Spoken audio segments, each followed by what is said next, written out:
Stay hungry, stay foolish.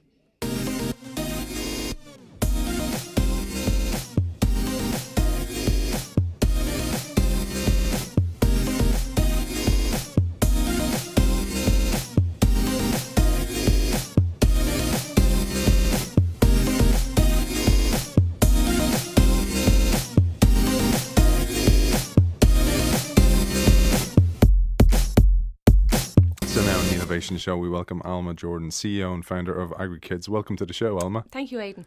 So let's talk about you before we talk about the product.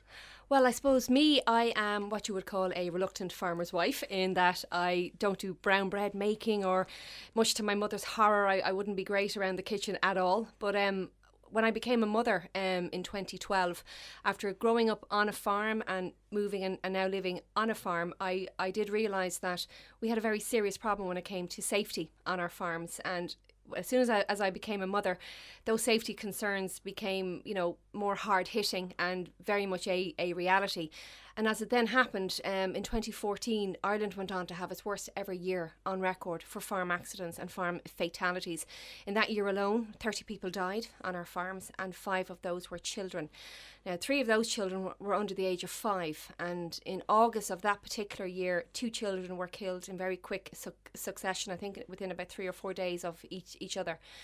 And that hit me hard. And at that point, I went looking for certain resources or tools that I could use in my own home to kickstart a really good discussion on farm safety and how to keep my little boy safe, because he was 15 months and he was absolutely passionate about farming even at that very young age. And because our home was a farm, I didn't want to keep him off a farm. I wanted him to very much grow up on the farm, but to equip him with the skills and the knowledge to keep him safe.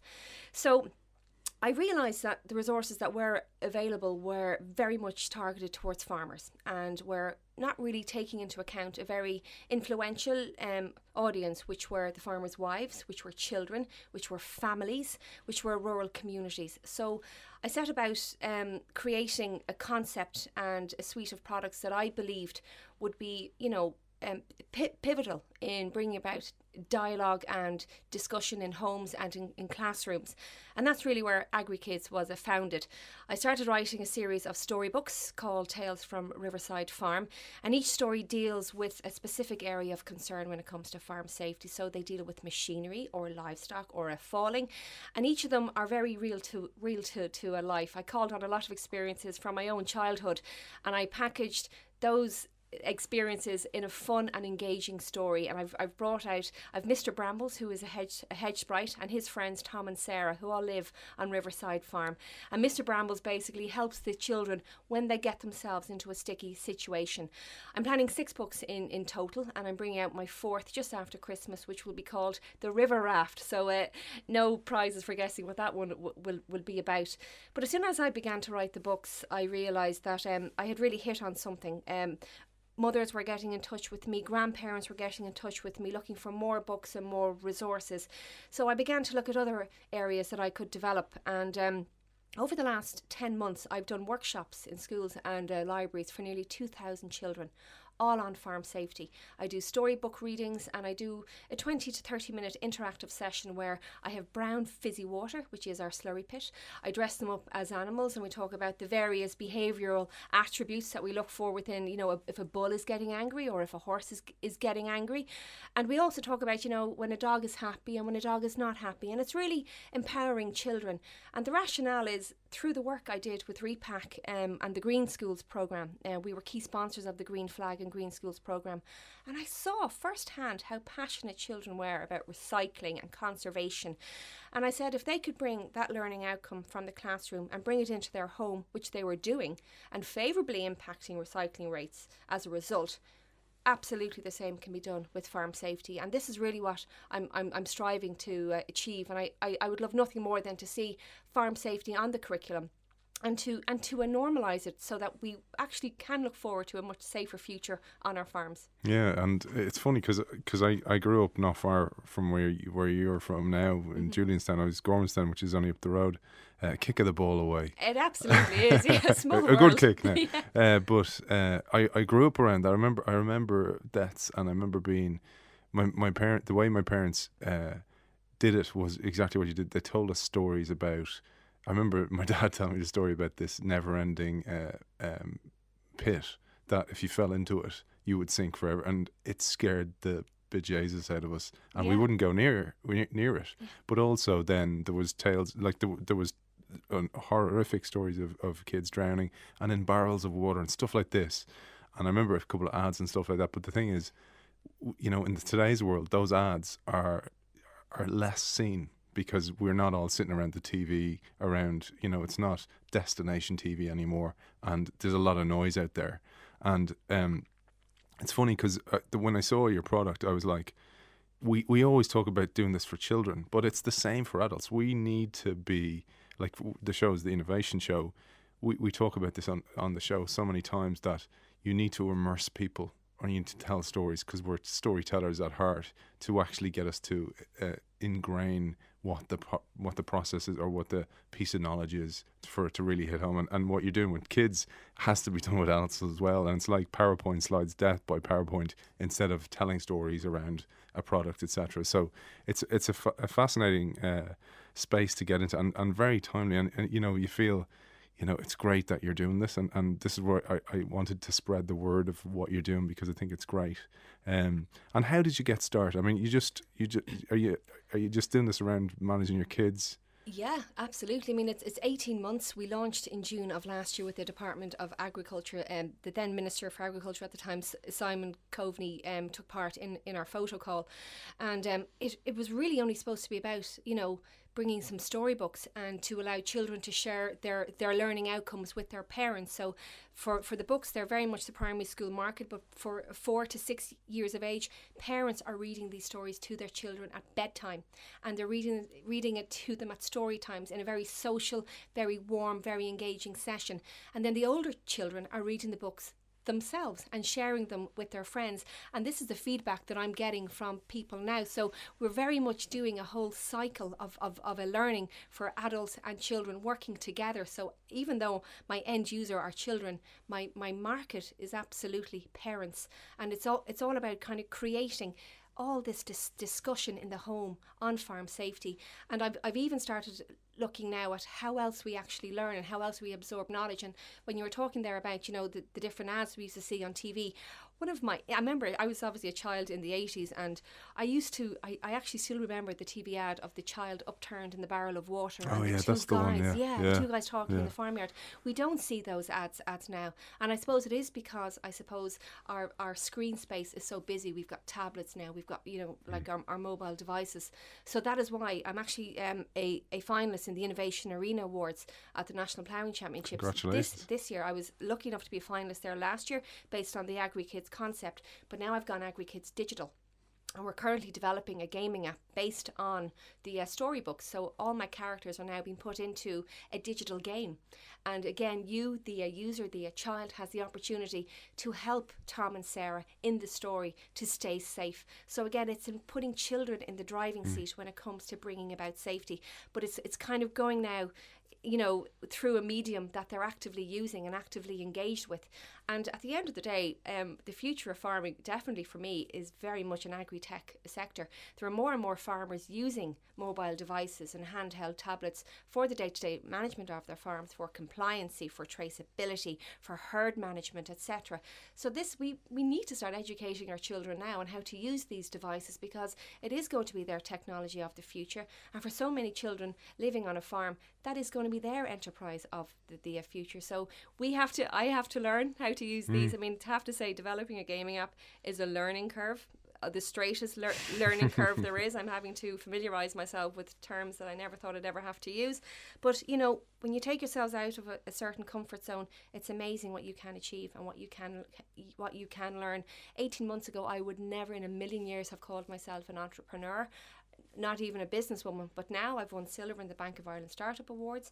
I won Loudon Meath Businesswoman of the Year in the emerging category, and I'm going on to represent the area in the national finalists. I was a runner-up in the FBD Champion for Change Awards, and I was also a regional finalist in the Ulster Bank Business Achievers Awards, and that's just in 18 months. It's brilliant. And it's Absolutely, it's mind blowing. But my passion is all about farm safety and engaging with the children. And through AgriKids, it's an education, it's a farm safety educational platform for children, and it's all about engaging, educating, and empowering them to become our farm safety ambassadors. Yeah, and it's funny because I had a knowing smile there when you were talking about the parents reading the bedtime story. It's one of my favourite parts of the day, actually, with my kids. And we have a pop-up book about home safety. And Wow. Jake, my 3-year-old, asks for that book every night. Like, so either he has a morbid fascination with, like, it's a story of these bears, and in each room it's like what they need to look out for, like the rug and all this kind of stuff. You know, there's a bump in the rug. Whoops, somebody fell. When you pop up the story, he loves it though. But like, it's great that, you know, if I was to stand there and go, Jake, watch out for when the rug is possibly up, you know, that doesn't go anywhere.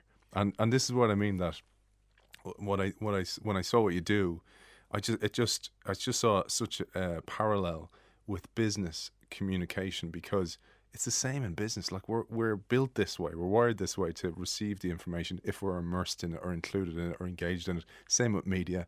You know, it's becoming less of a push medium and more of an engagement pull medium, and we need to engage. We need to facilitate that as much as possible. So the rewards are fantastic, because when you said about the Loud Meat Award, I was like kind of going, I wonder who's trying to claim you there, because there's huge rivalry in that neck of the woods. Like, she's mine. Thank goodness I'm actually from Kildare, so I tend not to get too involved. But yes, there's massive pulling rivalry. and dragging. And so what's next? Like, how are you funded, by the way? Like, how did you get started that way? Do you know what? I'm self-funded initially, and I put some money into publicising and producing the books. And then when I kind of realised the potential, I went looking for some funding. And it's amazing, as soon as you start, again, I didn't even do well in maths in school. I didn't even do business courses within my school or my college work. But as soon as I went looking for, you know, where do you get help if you are a startup, a whole world is opened up in front of you. So I obviously, first port of call, I reached out to, you know, a business network, and I came across the Network Ireland business network, and I became involved with the women there. And I you know, me being me, of course, I ended up being on the committee as well, being their PRO. But through their help, they really kind of gave me the confidence to kind of go after what it was I wanted to do. And from that network, I got involved with the local enterprise office, and I found out what, you know, resources were available there. That led to me getting some mentoring, and then I became involved with the Innovation Arena last year, which opened me up to the world of Enterprise Ireland and what they could do for me. And from the Enterprise Ireland involvement, I took part in phase 1 and phase 2 of the New Frontiers entrepreneurial programme, which I completed just there at the end of April. And this phase 2 of that does come with a stipend where you are funded to the value of €15,000. And then from there I went on and I applied for a grant, a CSF grant, and I got that, which I was absolutely thrilled, because that was a €50,000 cash injection, and was also a massive vote of confidence for the concept and what it could potentially do. So really, based on that, I'm through to the next round in the seed corn competition as well with Intertrade Ireland, which will open me up further to the UK market as well. And I've already been lucky enough to have some interaction with the UK and with Northern Ireland. I partnered with Ulster Bank and the HSE in Northern Ireland for this year's Balmoral show, and we ran a health and safety competition, for a farm safety competition for the primary school children up there, and we got them all to write their own short story using my characters, and we made our own Tales from Riverside Farm book, which we gave away for free at the Balmoral show. So there really is no end to, you know, the potential of this particular concept. And to even look further afield into the United States, I mean, I'm talking at the moment with a few places in the US now, and all the concerns we have for farm safety here are shared globally. Wow. It's livestock, it's machinery, it is drowning, and it's I mean, to look at the United States, I mean, we had 5 children killed in 2014. In the United States, a child is killed every 3 days. And there are, I mean, a child is 33 children are injured every single day. So I mean, there's like 140,000 family farms in Ireland. There's 300,000 in the UK. There's just under 2.1 million in the United States. So all of these concerns around safety are shared globally. So for me, it's all about adjusting our thinking and breaking the cycle when it comes to farm safety, changing the behaviours, changing the attitudes. I mean, I still hear it now, you know, they'll be grand, sure, won't they be fine, it'll be grand, don't worry. But there are so many families out there who know that it won't be grand and they won't be okay, and they would do anything to take that back. And to be honest with you, that is really what drives me. It really is. You know, it's a real black swan. You don't know it's till it hits you. And a question for you. So, because the reason I was asking about funding, so many VCs get in touch with me on Twitter, etc., and they just go ask the person, do they want funding or they're looking for funding. So, here's your chance. Like, so Absolutely. if there's opportunities to get in touch, if it's an animation studio, for example, that might animate this, or a media company, etc., there's opportunities there. There is absolutely opportunities for investment, especially as we're now going into this digital space. I mean, our game, we're looking at developing three games now. There's plans to develop another 2, and from that there's plans to develop a merchandising range based on the characters. And we've also had some interest on the line of developing a cartoon series. But again, that all requires investment. And, you know, I'm 18 months on the go, and there's no way I have that kind of cash flow to start funding that. But if I could start funding that sooner rather than later with some help, I'm absolutely open to that. So, Alma, where can people find you? Where can people find how to contribute? Well, I've just launched a brand new website, agrikids.ie, and you will find my email address there as well, alma@agrikids.ie. And if you're into social media, which I now am, my Twitter handle is @agrikid, and just search for AgriKids on Facebook and you'll undoubtedly see me. Alma Jordan, CEO and founder of AgriKids, best of luck to you, and well done to date. Thank you so much for the opportunity.